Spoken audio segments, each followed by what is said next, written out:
Hay una mentira que casi todos los seres humanos se repiten a sí mismos cada mañana. Una mentira tan suave, tan familiar, que ya no suena como mentira. Suena como alivio. Mañana lo ordeno. Y mañana llega. Y mañana también se va. Y sin que nadie lo decida conscientemente, los días comienzan a acumularse como hojas muertas en el umbral de una puerta que nunca se abre. La vida no se detiene para esperarnos. Sigue moviéndose, silenciosa e implacable, mientras nosotros permanecemos quietos, rodeados de lo que alguna vez prometimos resolver. Pero esto no es un problema de tiempo. Jamás lo fue. Es un problema del alma. Existe una verdad antigua que los sabios de Oriente conocen desde hace milenios, una verdad que el mundo moderno ha olvidado sepultada bajo el ruido de las notificaciones y la urgencia constante. El estado interior de un ser humano siempre, se refleja en el mundo exterior que ha construido a su alrededor. La habitación desordenada no es el problema. Es el espejo.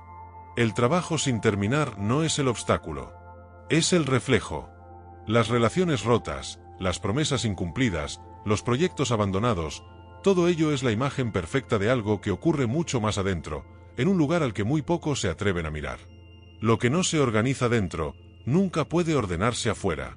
Y lo que no se ordena afuera, lentamente comienza a devorar lo que queda adentro. Imagina un río. No un río grande y poderoso, sino uno de esos ríos antiguos que cruzan montañas con la paciencia de los siglos. Un río que ha estado fluyendo mucho antes de que nadie lo viera, y que seguirá fluyendo mucho después de que todos lo hayan olvidado. Ese río no lucha contra las piedras que encuentra en su camino. No se enfurece ante los troncos caídos, ni se detiene a lamentarse por las orillas que lo limitan.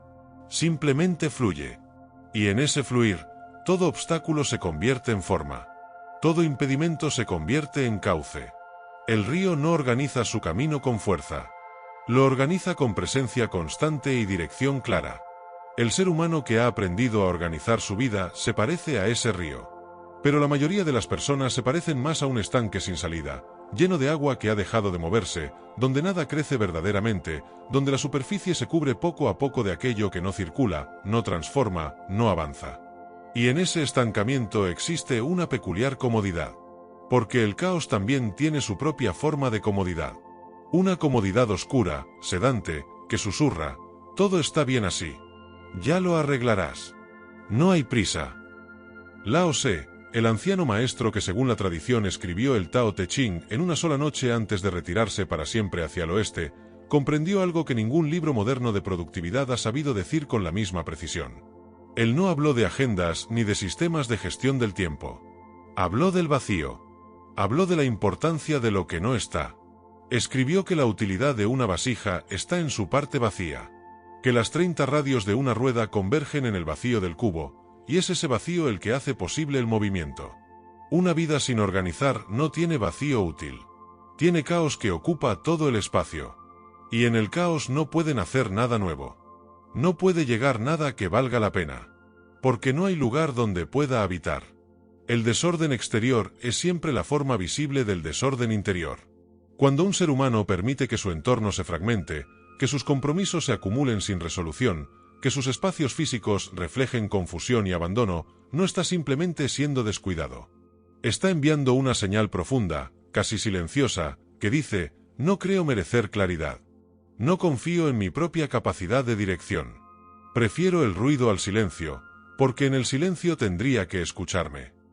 El Yi, esa energía vital que los antiguos chinos reconocían como la corriente invisible que sostiene toda vida, no puede fluir libremente a través de un espacio bloqueado. Ni a través de un espacio físico bloqueado, ni a través de un espacio mental colapsado. Cuando el Yi se detiene, la salud se deteriora.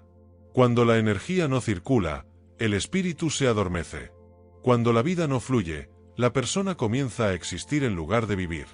Organizar la vida no es una cuestión de eficiencia. Es una cuestión de energía. Es una declaración silenciosa, pero rotunda, de que te tomas en serio tu propia existencia. El Wu Wei, ese principio taoísta que suele traducirse como no acción, pero que en realidad significa actuar en perfecta armonía con la naturaleza de las cosas, no implica pasividad. No es la filosofía del que espera sentado a que todo se resuelva solo. El Wu Wei es la acción que surge naturalmente del orden interior.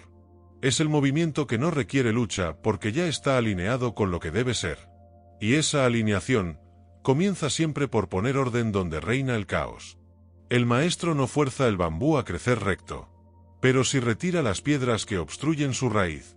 Esa es la naturaleza de lo que los sabios llamaron disciplina, no la violencia contra uno mismo, no el látigo de la culpa ni el peso aplastante de la obligación, sino el acto amoroso y decidido de retirar lo que impide el crecimiento natural, de limpiar el espacio para que la vida pueda fluir, de crear las condiciones en las que lo mejor de uno mismo pueda, finalmente, emerger. Existió una vez, en las laderas de una montaña cuyo nombre ya nadie recuerda, un maestro de caligrafía llamado Wei. Wei era anciano. Sus manos estaban marcadas por décadas de práctica, sus ojos sostenían la serenidad de quien ha visto cómo el tiempo transforma todo en su propio maestro. Vivía en una casa pequeña, pero todo en ella tenía un lugar. Cada pincel descansaba en silencio en su soporte de bambú. Cada hoja de papel esperaba doblada en perfecta alineación. Cada taza de té encontraba su lugar sobre la mesa sin necesidad de ser buscada. La casa de Wei no era rica. Era precisa. Y en esa precisión habitaba una especie de paz que los visitantes sentían incluso antes de cruzar la puerta. Un día llegó hasta él un joven llamado Desi. Desi era brillante. Todo el mundo lo sabía. Había leído más libros que cualquier otro joven de su aldea, hablaba 3 dialectos, había memorizado poemas enteros de los grandes maestros del pasado. Pero Desi vivía en un estado permanente de agitación. Su mente saltaba de un pensamiento al siguiente como una llama en el viento. Sus proyectos comenzaban con fuego y se apagaban a la mitad. Sus habitaciones estaban llenas de libros abiertos por la página 12, de cartas empezadas que nunca se enviaron, de instrumentos que prometían dominar y luego olvidaban en los rincones. Llegó ante Wei y le dijo con voz ansiosa: «Maestro, quiero aprender caligrafía. Dicen que tus trazos tienen vida propia. Quiero aprender a hacer lo mismo». Wei lo miró durante un largo momento sin decir nada. Luego asintió y lo invitó a pasar. Desi entró y miró a su alrededor. La casa lo sorprendió. Esperaba pergaminos llenos de escritura, muestras de trabajo, evidencias del talento del maestro. En cambio encontró orden. Un orden que casi dolía en los ojos porque era demasiado silencioso. Demasiado claro. «Siéntate», dijo Wei. Desi se sentó.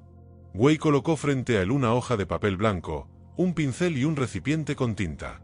«Escribe la primera palabra que llegue a tu mente», dijo el maestro. Desi tomó el pincel. La primera palabra llegó, pero antes de escribirla, llegó otra. Y antes de que decidiera cuál era mejor, llegó una tercera. Y una cuarta. Su mano comenzó a moverse y a detenerse, a dudar y a retroceder, hasta que finalmente trazó algo que él mismo no supo reconocer del todo. Wei estudió el trazo en silencio.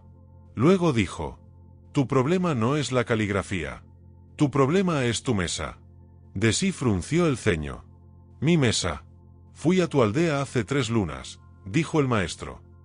«Vi tu casa desde afuera. Vi libros en la ventana, papeles dispersos, una lámpara volcada que nadie había levantado. No necesito ver más para saber qué tipo de trazo harás». «Pero maestro, eso no tiene nada que ver con el arte». «Todo tiene que ver con todo», respondió Wei con la misma calma con que un árbol responde al viento. Sin moverse. Sin apresurarse. Sin alzar la voz. El pincel es la extensión de la mano. La mano es la extensión de la mente. La mente es la extensión del espacio que habitas. Si el espacio está en caos, la mano tiembla aunque no lo notes. Si la mente no tiene orden, el pincel no tiene dirección aunque tenga fuerza. Desi quiso argumentar, pero algo en las palabras del maestro le pesó como una piedra en el pecho. No porque fueran crueles, sino porque eran verdaderas. «¿Qué debo hacer?», preguntó en voz baja. «Vuelve a casa», dijo Wei. «Antes de tomar un pincel, organiza un cajón. Solo uno. Después, regresa». Desi salió confundido. Esperaba ejercicios de escritura, técnicas de respiración, secretos del trazo perfecto. En cambio regresó a su casa con la misión más humilde que había recibido en su vida. Esa noche, frente al cajón más caótico de su escritorio, Desi sintió algo extraño. Una resistencia. Una incomodidad profunda, casi irracional. Como si el desorden de ese cajón fuera en realidad suyo, parte de él, y ordenarlo significara perder algo. Pero siguió. Lentamente, con torpeza, comenzó a separar, a decidir, a colocar cada cosa en su lugar. Tardó 2 horas en ordenar un cajón. Cuando terminó, permaneció sentado mirándolo durante un tiempo que no supo calcular. Y sintió, con una claridad que no esperaba, que algo dentro de él también se había ordenado. Algo que llevaba meses, quizás años, sin encontrar su lugar. Volvió con Wei al día siguiente. El maestro lo miró y sin preguntarle nada, colocó frente a él una nueva hoja. «Escribe», dijo. Desi tomó el pincel. Esta vez solo llegó una palabra. La escribió. Wei la observó durante un largo silencio. Luego dijo, con algo que podría haber sido una sonrisa: «Aquí hay un trazo que empieza a tener dirección». Desi regresó cada semana. Y cada vez que llegaba, Wei le pedía algo diferente. «Organiza tu biblioteca. Termina la carta que dejaste a la mitad. Devuelve el instrumento que pediste prestado. Limpia el altar de tu habitación. Tira lo que ya no sirve». Desi nunca entendió del todo por qué esas tareas formaban parte del aprendizaje de la caligrafía. Pero con cada tarea cumplida, su trazo se volvía más claro. Su mente se aquietaba. Su mano dejaba de temblar. Un año después, Desi escribió una sola línea ante el maestro. Wei la leyó y permaneció en silencio por mucho tiempo. Luego dijo: «Ya no necesitas volver a aprender caligrafía».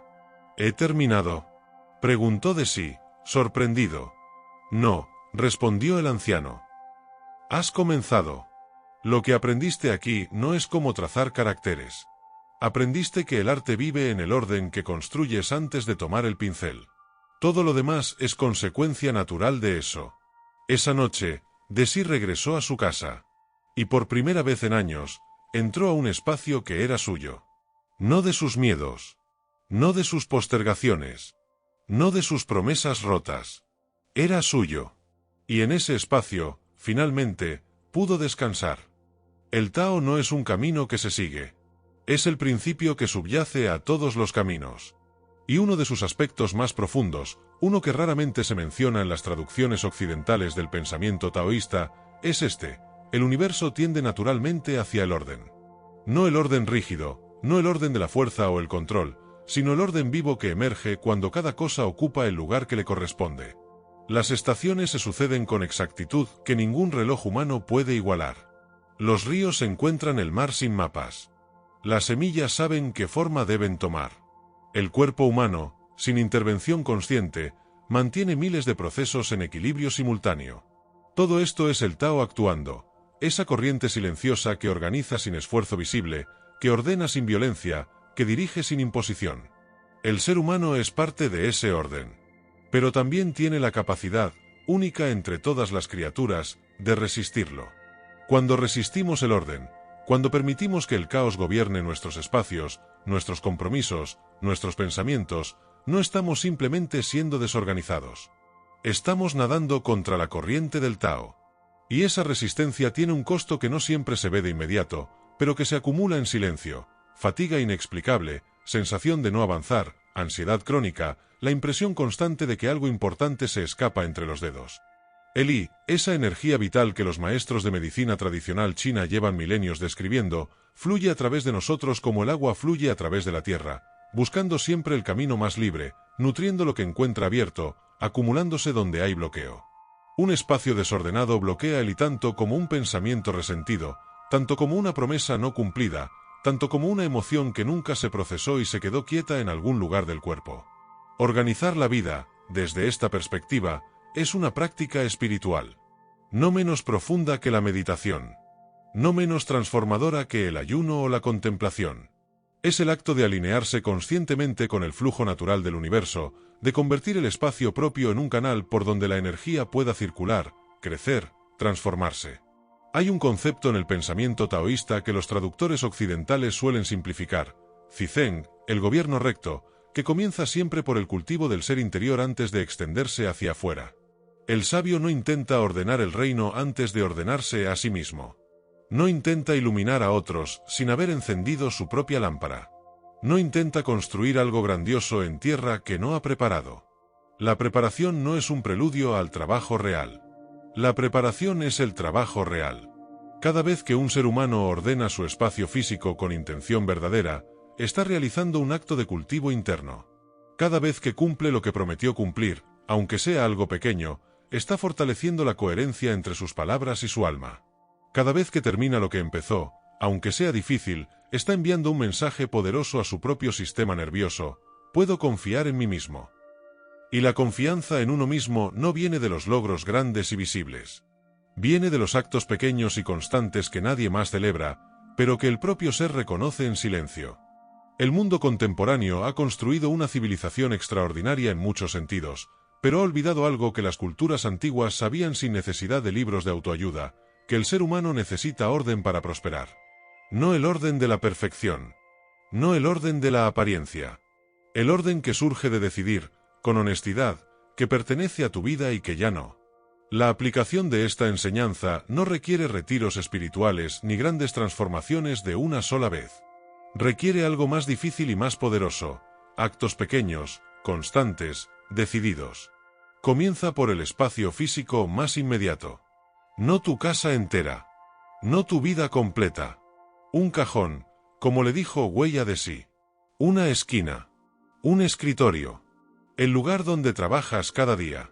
El desorden físico no es inocuo. Cada objeto fuera de su lugar consume una pequeña fracción de tu atención, de tu energía, de tu concentración. Puede parecer insignificante, pero multiplícalo por todos los objetos que no tienen lugar, por todas las tareas sin terminar, por todos los compromisos sin resolver, y comprenderás por qué hay personas que se sienten agotadas sin haber hecho casi nada. La atención es tu recurso más valioso. Más que el tiempo. Más que el dinero. Y cada pendiente no resuelto roba una porción de esa atención, día y noche, incluso cuando duermes. Existe lo que los investigadores modernos llaman carga cognitiva, el peso mental que generan las tareas incompletas. El cerebro humano no cierra los ciclos abiertos hasta que se resuelven. Sigue procesándolos en segundo plano, consumiendo energía, generando ruido. Cada tarea que terminas, cada promesa que cumples, cada espacio que ordenas, cierra un ciclo. Libera energía. Devuelve presencia. En las relaciones, esta enseñanza se traduce en una práctica poderosa: decir lo que realmente se piensa, en el momento en que debe decirse, sin acumular. Las relaciones que se deterioran no lo hacen de golpe. Se deterioran a través de la acumulación silenciosa de lo no dicho, lo no resuelto, lo no enfrentado. El arte de mantener viva una relación se parece mucho al arte de mantener limpia una casa. Requiere atención regular, no grandes limpiezas ocasionales seguidas de meses de abandono. En el trabajo, la misma ley actúa con la misma precisión. El profesional que tiene claridad sobre sus prioridades, que cumple sus compromisos con consistencia, que mantiene orden en sus procesos, no es más inteligente que el que vive en caos. Pero su energía no se fragmenta. Su atención no se dispersa. Su profesional, por llamarlo de algún modo, fluye en la dirección elegida en lugar de evaporarse en las fricciones del desorden. Y en el espacio interior, la práctica más profunda de todas: aprender a terminar las conversaciones que tienes con tu propio pasado. Las decisiones que postergaste se convierten en fantasmas. Las emociones que no procesaste se convierten en bloqueos. Los capítulos que no cerraste siguen abiertos en tu mente, consumiendo energía, coloreando cada nuevo día con la sombra de lo que quedó sin resolver. Organizar la vida interior significa esto: no huir de lo difícil, sino atravesarlo con intención. Tomar las decisiones que llevas años evitando. Tener las conversaciones que sabes que necesitas tener. Perdonar lo que necesitas perdonar, no porque la otra persona lo merezca, sino porque tú mereces la libertad que viene después. La montaña no se mueve porque el viento la golpee, pero el agua siempre encuentra el camino. El que organiza su vida no se convierte en una montaña de rigidez. Se convierte en agua, fluida, adaptable, pero con una dirección siempre clara, siempre constante, siempre inevitable. Hay personas que esperan sentirse motivadas para organizarse. Esperan que llegue un momento de claridad o de energía suficiente. Pero la motivación no precede a la acción. La motivación, casi siempre, la genera la acción. El primer paso crea el impulso. El primer cajón ordenado crea el deseo de ordenar el segundo. La primera promesa cumplida crea la confianza para hacer la segunda. No esperes estar listo. Nadie lo está. Empieza de todas formas. Empieza donde estás. Con lo que tienes. Con un acto pequeño pero completo. El árbol que va a ser bosque no espera las condiciones perfectas. Echa raíces donde cayó la semilla. Y desde ahí, con paciencia y constancia, transforma el suelo que lo rodea. Hay también una trampa sutil en el camino hacia el orden que vale la pena nombrar, la perfección como excusa para no comenzar. El que dice lo haré cuando tenga tiempo suficiente para hacerlo bien, suele no hacerlo nunca. El orden no es perfección. El orden es funcionalidad. Es el estado en que cada cosa tiene su lugar y cada compromiso tiene su respuesta. No tiene que ser hermoso. Tiene que ser real. La búsqueda de perfección es, muchas veces, otra forma del miedo. El miedo a empezar algo que podría no quedar perfecto. El miedo a comprometerse con una dirección que podría resultar equivocada. Pero el Tao no enseña perfección. Enseña fluidez. Y la fluidez solo es posible cuando hay movimiento. Y el movimiento solo comienza cuando alguien decide, a pesar del miedo, dar el primer paso. Da el paso imperfecto. Ordena el cajón con torpeza. Toma la decisión aunque no tengas toda la información. Termina la conversación aunque no encuentres las palabras perfectas. En el movimiento imperfecto pero constante reside toda la sabiduría del río. Todo gran edificio comenzó por un solo ladrillo colocado con intención. Todo gran viaje comenzó en el umbral de una puerta que alguien decidió cruzar, no porque estuviera seguro de a dónde llevaba, sino porque sabía con certeza que quedarse quieto ya no era una opción. La vida organizada no es un privilegio para los que tienen más tiempo, más recursos, más disciplina innata. Es una decisión.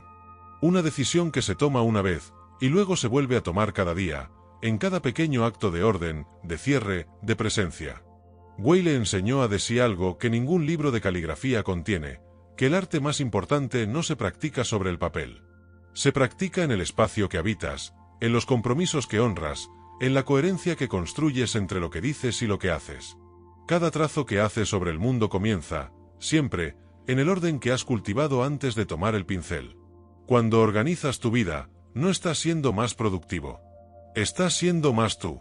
Estás despejando el camino para que lo que realmente importa pueda finalmente llegar, y reconocerlo cuando llegue, y tener espacio suficiente para quedarse. El Tao dice, el río no llega al mar porque sea más fuerte que la montaña. Llega porque nunca pierde de vista hacia dónde va. Y tú también puedes llegar. Pero primero, organiza el cajón. La vida ordenada no es una vida rígida. Es una vida que sabe a dónde va. El caos no es libertad. Es la jaula más silenciosa que existe.